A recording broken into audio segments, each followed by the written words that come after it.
Hi, I'm sat here with Rob Whittle, my good friend and colleague.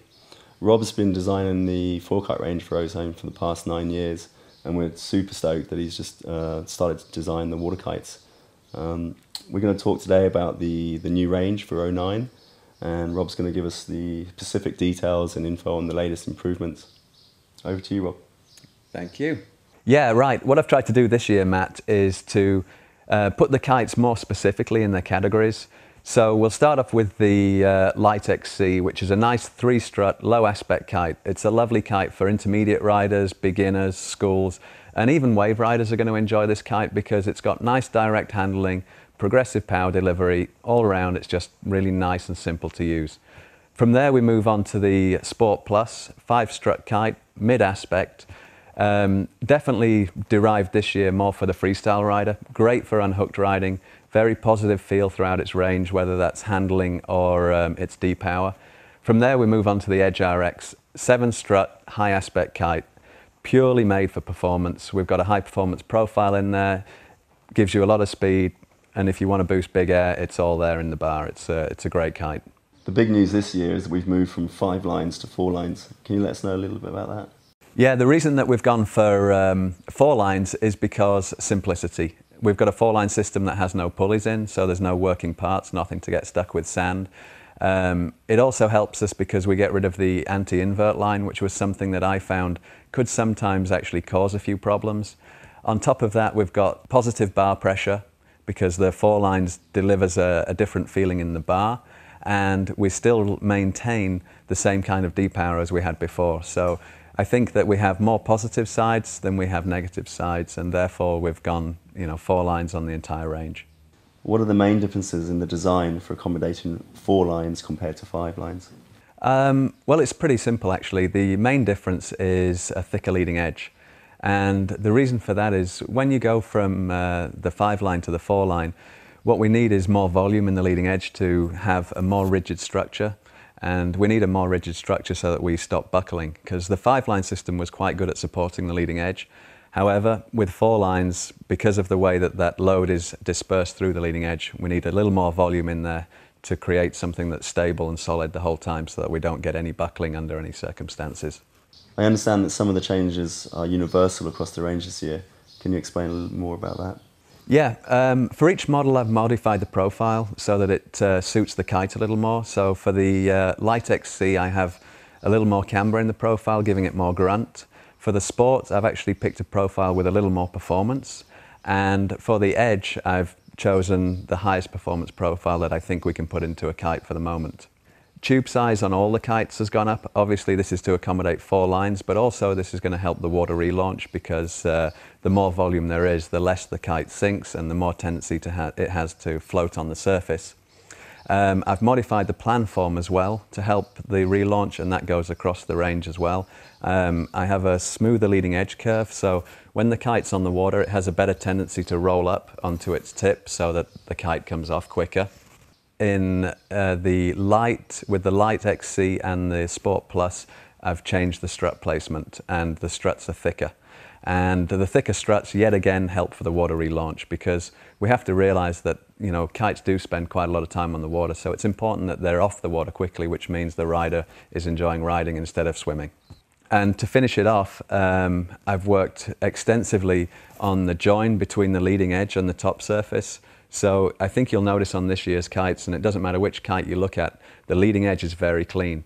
And it's very important that the leading edge is clean because that's where the air actually hits the wing.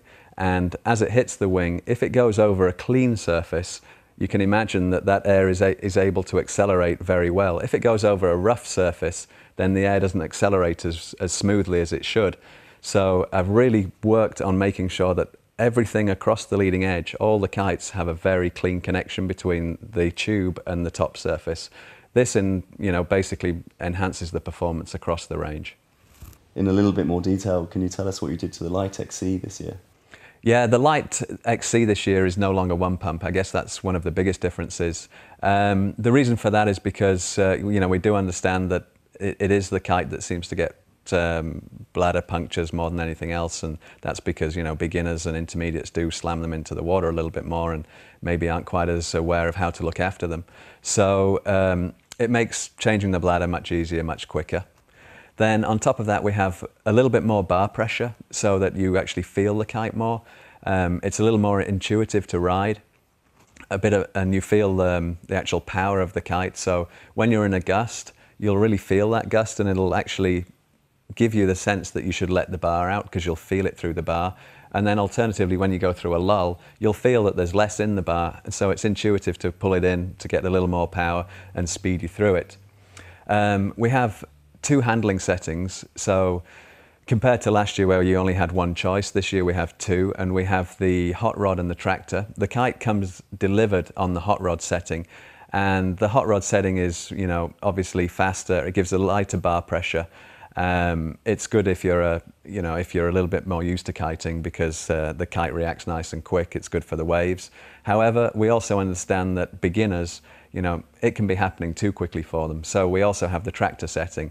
And the tractor setting just slows everything down a little bit more, gives you a little more bar pressure, and, you know, gives the rider time to understand what the kite's doing rather than it whipping around the sky too quickly. On top of that, we have strut placement. I've moved the last strut in towards the center, 1 panel, and what that does is it gives the whole sail more control, and it controls the trailing edge and stops trailing edge flutter.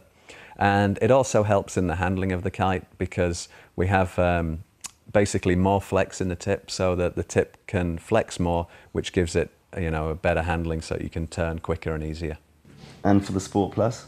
Yeah, for the Sport Plus, what we've done is, with the profile, we've given it a more grunty feel.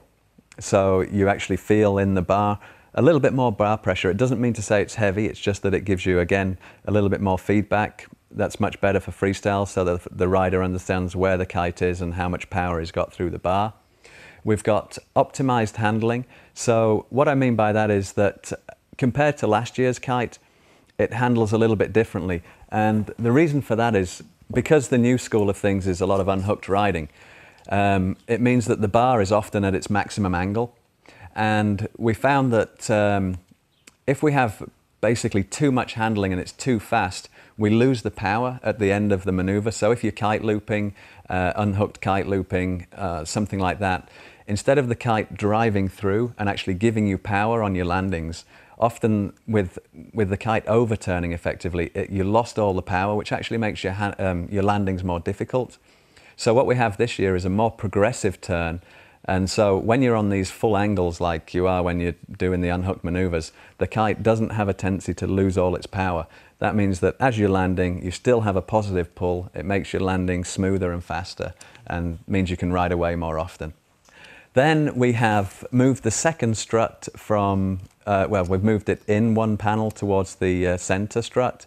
That just controls the sail a bit more, makes it more solid. You feel it in the kite. It's not quite as, how would I describe it? It's not quite as soft as last year's kite. It's a bit more rigid. And again, you know, rigidity for freestyle is kind of one of the things that everybody seems to want. And then we have the 2 handling options. We've also got the tractor option and the hot rod option. It comes delivered hot rod because most riders are going to want to ride it hot rod. But if you just want to cruise a little bit more and you want a little bit more feel in the bar, then you can put it onto the tractor setting. It doesn't mean that you can't do all the same things. It just means that you feel a little more through the bar.